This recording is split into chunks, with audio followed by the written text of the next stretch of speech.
Population geography is super intriguing. Also known as demography, population geography helps us to understand spatial relationships.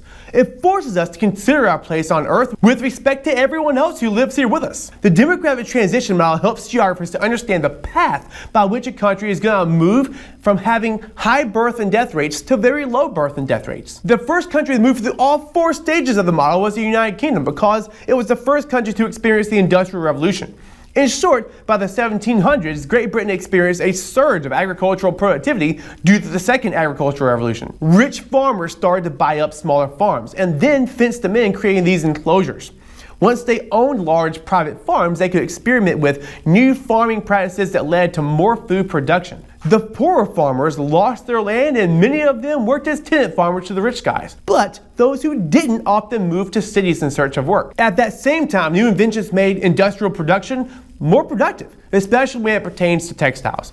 Factories emerged and ex-farmers began working on the machines that went in those factories. The Industrial Revolution brought with it many new social problems such as issues of child labor and pretty terrible working conditions with no advocacy for employees, but it also raised the wages for the poor. And with so many people living in crowded cities, scientists and thinkers were forced to develop new ways to make urban living work. And so the Industrial Revolution eventually led to better city planning, including sanitation. Science advanced as well, leading to the study of germs and the abolition of old theories of miasma or bad air that cause sickness in urban areas. So, more food, better sanitation, and scientific advances and more wealth led people to being less nasty. And when people are less nasty, they tend to live longer. It turns out that if you're clean and healthy, you don't die as much. This brings us to the model. The first stage of the demographic transition model is characterized by what life was like prior to the Industrial Revolution. Total fertility rates were high, around 7 to 8 children born to every female. In terms of the birth rate, societies were having around 40 or so babies per 1,000 people. Now that seems like a lot of babies until we also factor in that death rates were about as high, somewhere around 40 people. So natural increase was virtually non-existent. Of those 7 to 8 children born to every woman, about 5 or 6 of them were going to die due to sickness, lack of food, and terrible lack of health care.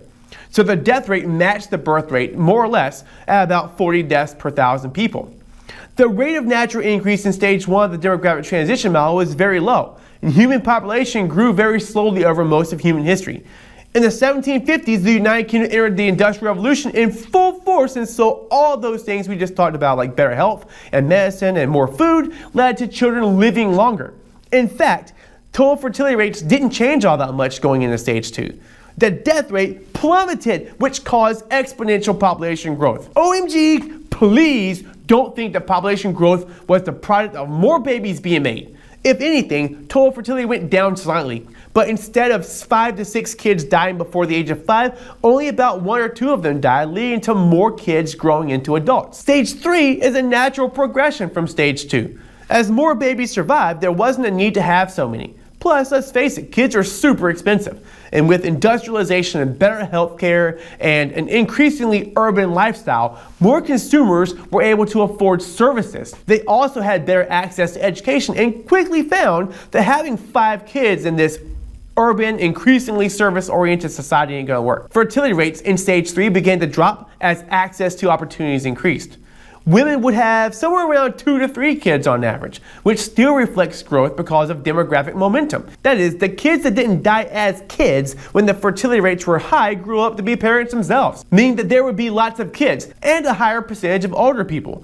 To put it another way, population growth is still pretty extreme in stage 3 because the previous generation of kids are still living to be old men and women, with their kids growing up behind them. Birth rates do go down, but they remain higher than the death rate, which still means that there is some natural increase. Stage 4 occurs when the birth rate matches the death rate, leading to zero population growth. This stage usually corresponds with high levels of development measured by the high per capita GDPs, high levels of education, and strong service sector economy, just to name a few. Particularly, countries where women are really close to equal with men economically and socially lead to stage 4 of the model. When women are able to make choices about their life, they inadvertently make choices about their fertility. For instance, when a girl lives in a rich country with free education, she can choose to go to school. She can become a dentist, which will take her maybe till she's 25. And once she achieves this, she's gonna marry her college sweetheart. She's so busy making her living and living her new married life that next thing you know, she's 30 years old. She's in the CrossFit, she goes on trips and vacations and travels to Florida to see her sister. When she's 31 years old, she decides to have her first child. And then she and her husband decide not to have any more children because to have another kid would take away their freedom to live their lives and enjoy their own economic prosperity. Can you see how opportunities and female empowerment could work to lower fertility in a country? Stage 5 is new. When a country is in stage 5 of the demographic transition model, the population actually begins to go down. It declines due to birth rates dipping below the death rate.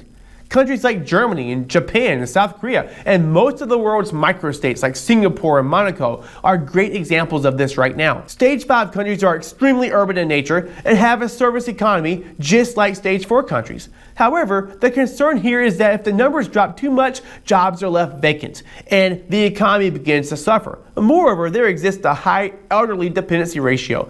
The largest subgroup of people in these countries are beyond their working years. With fewer people contributing to programs that offer medical care to the retired and the elderly, governments and the younger populations may become strained. And for this purpose, many countries in stage 5 look into migration to curb this. But as we know, this strategy isn't without controversy. Large-scale immigration has recently caused social uneasiness to many European countries because immigrants who bring their culture to new lands expect to have a voice in society and politics. Conservatives in Europe feel that their culture and traditions may be under attack. The result of this has been an upsurge in nationalism among many European states, even leading to the UK's Brexit vote.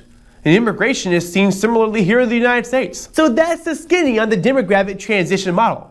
Once you understand the social and economic changes that an industrialized country endures, it's pretty easy to make these associations with demographic changes. Just remember, if you don't remember anything else from this entire video, birth rates never go up due to any point in the model. They only go down. Knowing this is square one with understanding the model. I hope you found the video helpful. Peace out, students.